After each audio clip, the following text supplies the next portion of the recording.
This is Diego Garcia. Let me show you Diego Garcia.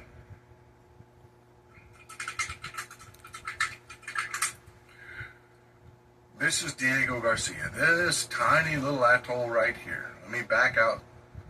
You notice it's British Indian Ocean territory. It's in the Indian Ocean. This is where it's located. Way the hell out here. 2,200 nautical miles from our theater of operation. This red dot, this is Iran. This is where our fleet is operating. Again, not something that was available to us when we got into this war. I would like to close this map. Everybody got a good idea the distance we're talking about here, Diego Garcia? Now I want to take you back. When this war started, the British, the French, everyone said no. Our idiot president was the only person that psychopath Benjamin Netanyahu could talk into doing this. They did not build a coalition because Trump wanted to do it now because Trump's a moron. Well, we hit him before. It'll just be quick and easy. We'll be in and out. There was nobody in that room to say, no, there's no guarantee that's going to happen. And if it goes wrong, it turns out to be a fight, we are logistically unprepared for this. We are exposed. Our bases in the Middle East are exposed. Our mission in Syria to stabilize Syria will be compromised.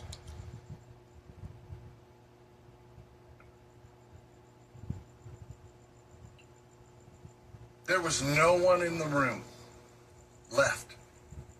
I warned them. I warned you. I warned the American people. This is with Anthony Tatas. Anthony Tatas, like Mike Flynn, sick, corrupt, partisan, doesn't represent the American people. It's Steve Pitt here. I just wanted to kind of get on a kind of thing now. He's talking about how we got to the point where the USS Abraham Lincoln is having supply problems, running out of short of food, hardly any soap or hygiene products. That's because we had a supply of horrible rain in the Persian Gulf within range of Iranian missiles and drones, and got decimated. Now you're talking about Diego Garcia with the Buenos Aires Island. He's going to say that that's what helped put force Keir Starmer to resign. But we'll discuss that later on. People or America, he represents the Republicans. There's no business being in our military. He has no business being in our Department of Defense. But Trump loves him because he'll do whatever Trump wants, even stupid shit like this. Now let's get to the part about we didn't build a coalition. No one wanted to do this.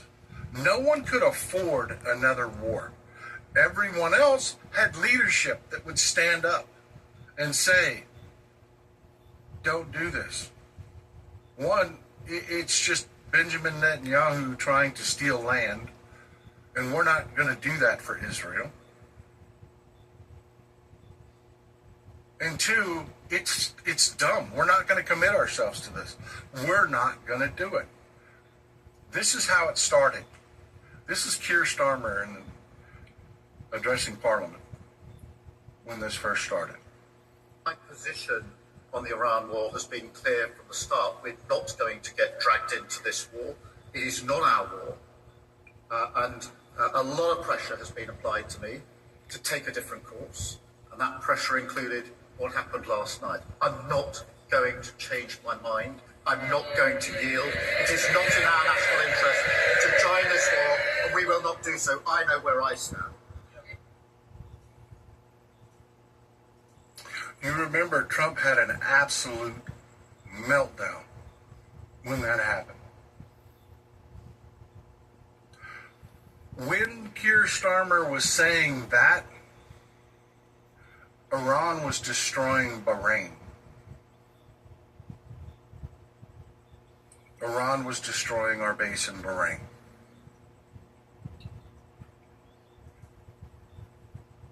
Trump was threatening the UK, because the reality of our situation had come to light. They knew then, and I want you to look at the dates on these. This is March 2026. Trump is having an absolute fit. Because the media is not telling you what's happening there. Did you know back in March that we were logistically crippled in the region? No. No. Did the media know? Yes. Yes, they did. Yes, they did. Did they report it? No, they did not. No, they did not. All they reported was, ooh, Trump's tough. Trump got Keir Starmer to do what he wanted because Trump's tough. No, that's not what happened. Keir Starmer was briefed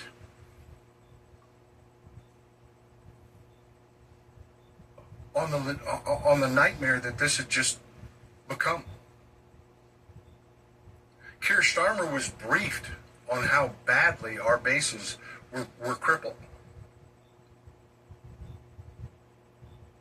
And he reluctantly complied to allow us to use Diego Garcia as a logistical hub because it's all we had.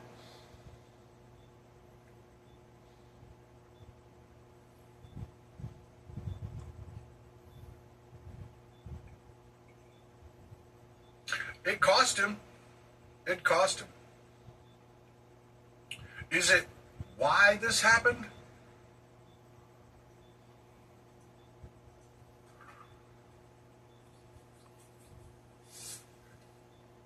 No.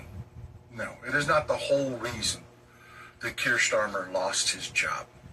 It isn't. There was a series of scandals, but I would argue that he could have survived them.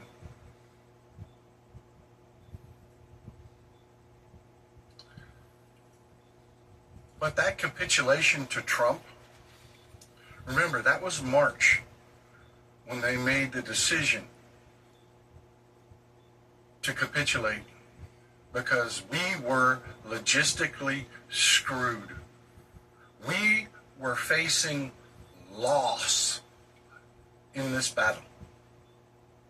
We were going to lose this war.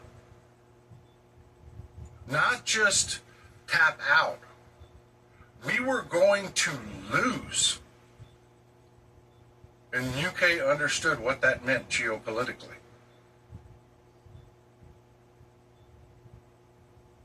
So they did the hard thing. They capitulated. They allowed us to use Diego Garcia, despite being wildly unpopular 1 month before their election. Imagine something like that happening to us in October and how that would affect the elections in November. Like I said, I believe Keir Starmer would have weathered this. The scandals, he would have weathered it because he himself did nothing. It was Mendelsohn and things like that. But this happened. This happened. And look at the date. May 8th.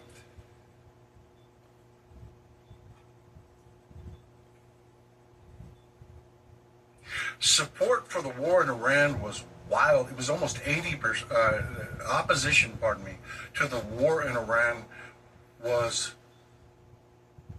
It was almost 80% opposition in the UK. In just weeks before the election, Keir Starmer had to do exactly what his people did not want him to do. And they got soaked in those elections. They got destroyed.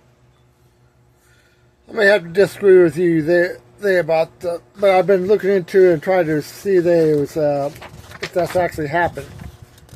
And I got in the Guardian.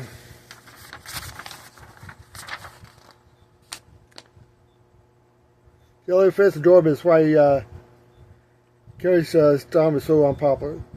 I'm trying to find the date. Damn, can't find the date on this.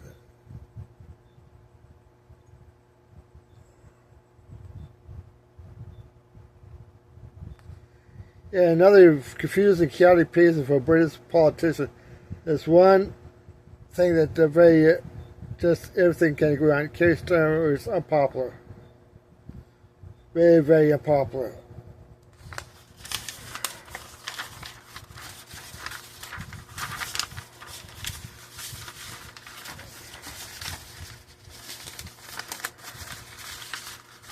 Yeah, excuse me a moment, bye.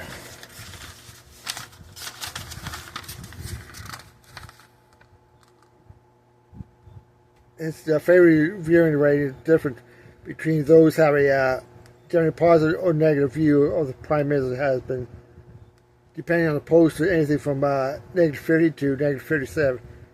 And they are only bitten by Liz Truss. Recent focus describes Starmer include a jellyfish and a doormat. Prepares more strikes than Simon's plenty of chances. Keir Starmer was a wanker to the innovative tune of steel at the same nation army that has not to just a football stadium but generally World Darts Championship.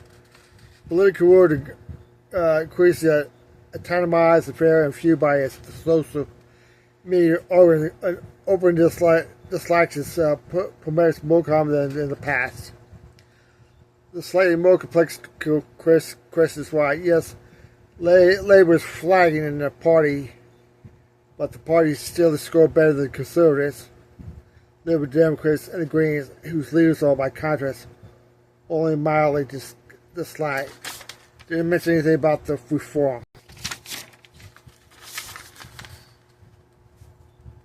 He's deeply unpopular in polling consistency, but the reason for it, disappointment on the scales of delivery and the feeling that he hasn't got much of a clear purpose, without respect from the drive of a great dislike.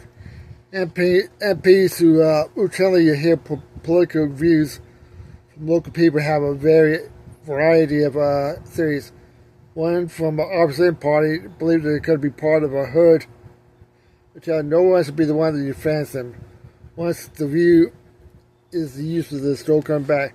A Labour MP who is not always a fan of the Prime Minister note that such a right rhetoric is to extend part of the territory of being a number 10. The doors are knocked every heart ever since Blair, who has said they would vote Labour if it was for the party leader.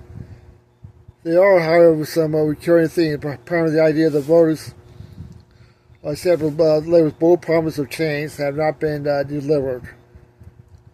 Some of my voters feel betrayed, and there's a belief that he has run something for them. One Labour backbencher said, an opposition MP explained the main theme that comes through my constitution is the public was sort of pulped by him at the election. Luke's a more in common, whose regular citizen voters focus. He said the ballot aimed at Trump is part of the structure, and he has become resident for people frustrated within the system, but also a personal sense he stuff for his players sparked the manure and oversee a drama light sleaze-free project introduced less on peoples.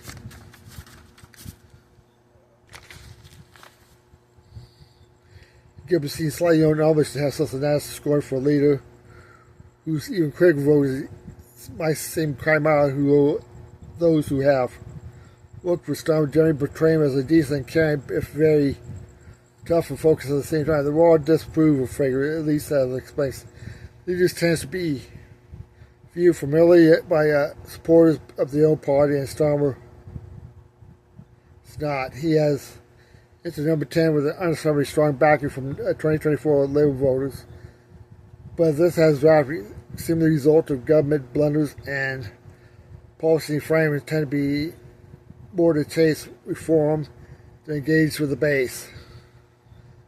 The same is true for Liberal Democrats and Green voters.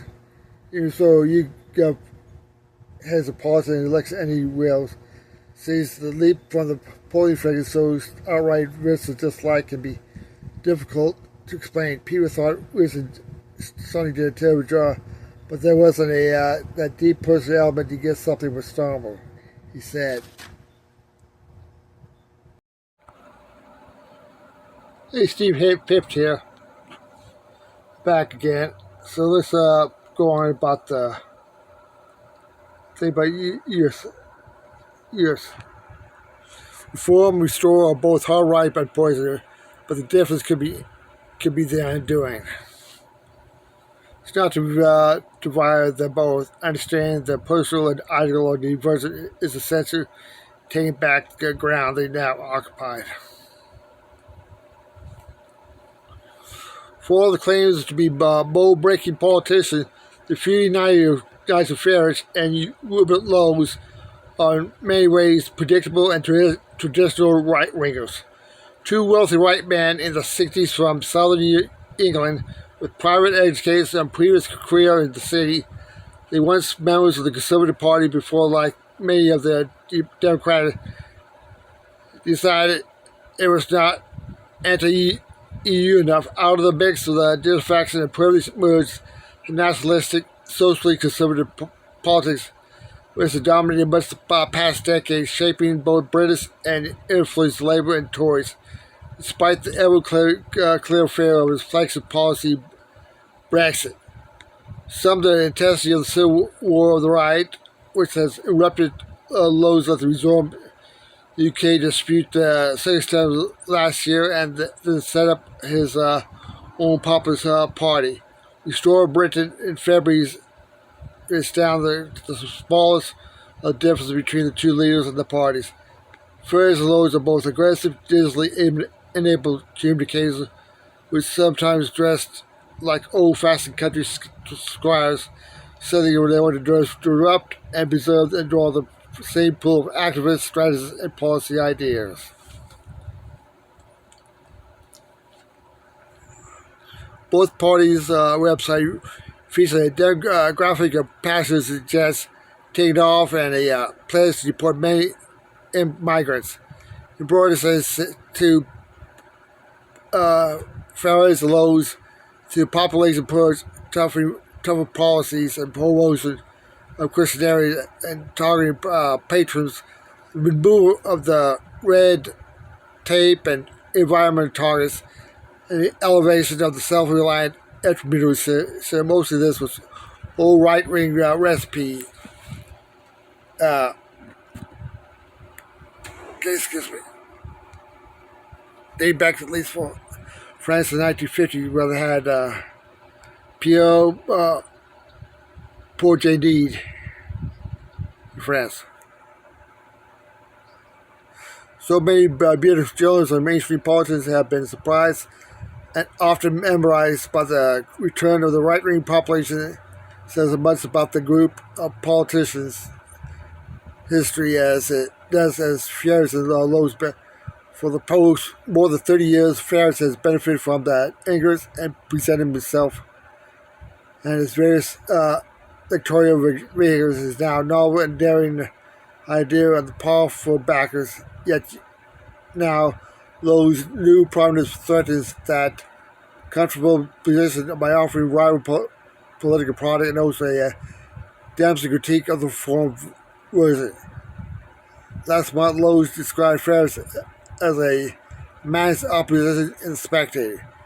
If you look at the mainstream media, he went on, is now pushing out Elijah. To win power, reform probably needs the support of some elderly, mildly dissatisfied right-wing voters or whereas more dogmatic and angry ones. To build the coalition, Ferris has spent years trying to position reform as a non-extreme policy, describing it as a central right and winning a politically priceless apology for the BBC in 24 and calling the right wing making confidential political intervention such as over the murder of Henry Dovick. The story now threatened the balancing act by claiming reforms has become more compromised and too causes is politics. Weak sauce in the world of Elon Musk have a crude but effective online backing to Lowe's. Yeah, just think about that. Elon Musk. Guy wants to try to buy the English elected guy ought to go back to South Africa. Yeah, let's go back a little bit. Part of the reason Starmer loss made a loss.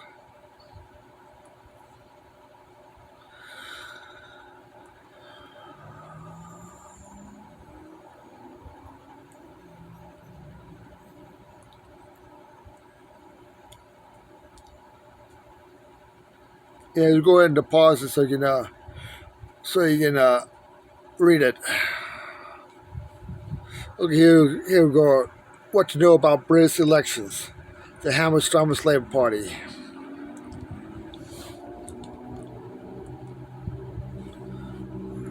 If AP. British Prime Minister Ken Starmer pledged to revive his struggling government and face growing calls Saturday to resign after a disastrous set of local and regional elections for his Labour Party.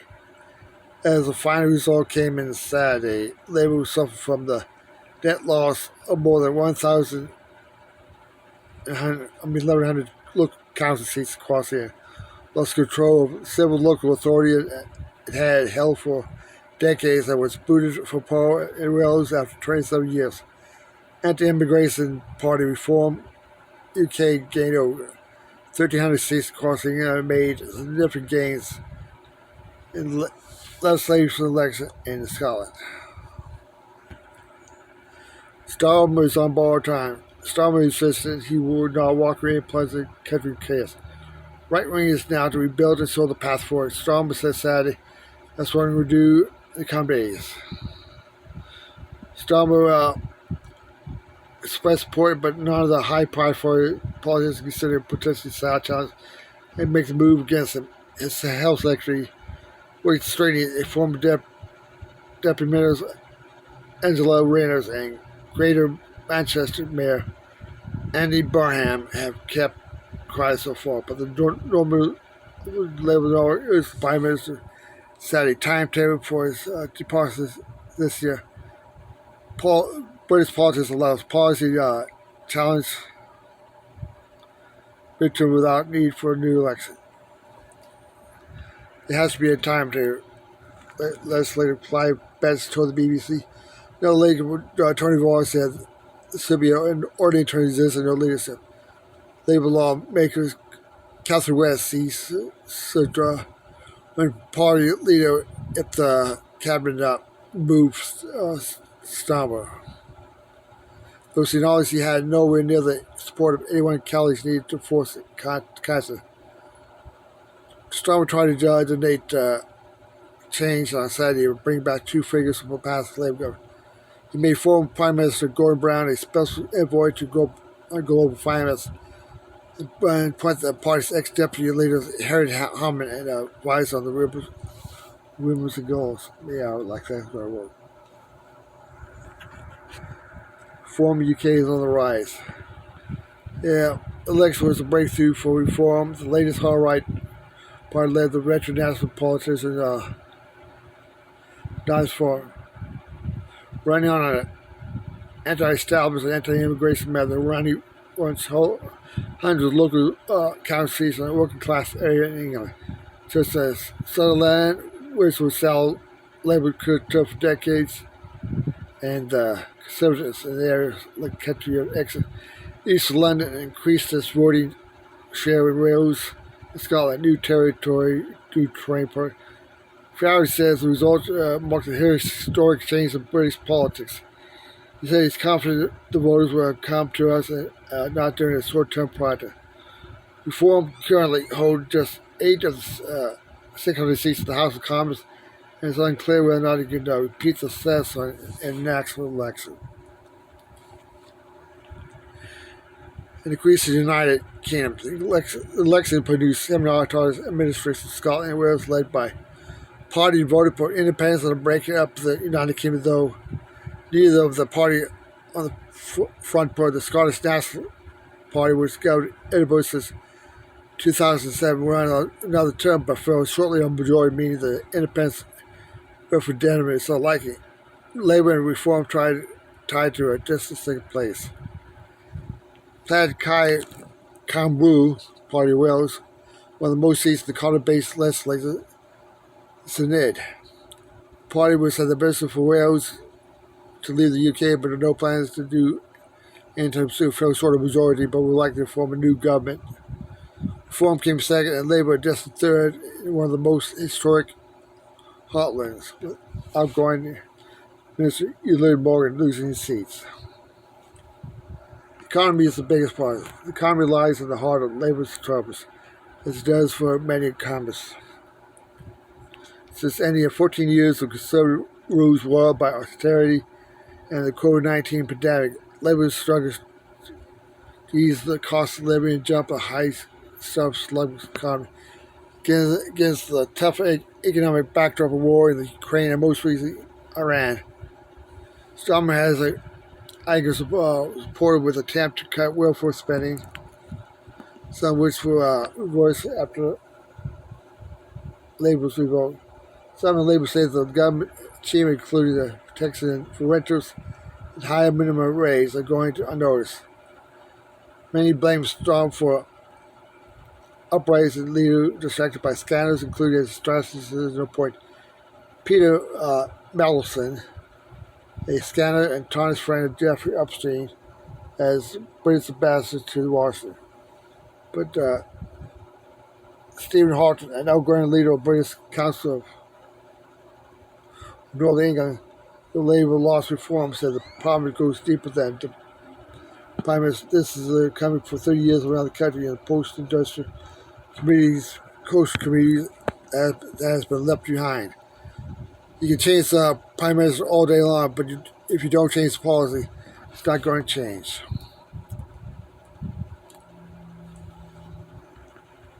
Two-party system is factory.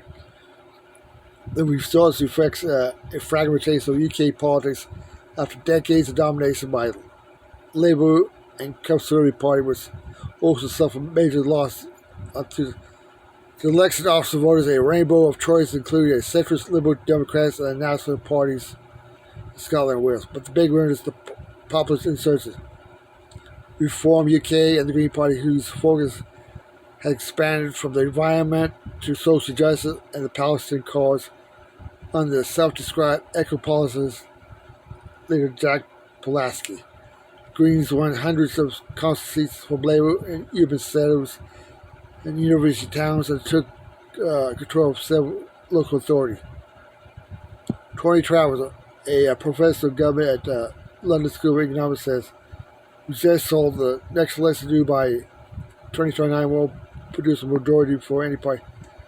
But then, in a world where after elections, 2 or 3 minority parties trying to work out how they would govern, something that traditionally could have very un-British."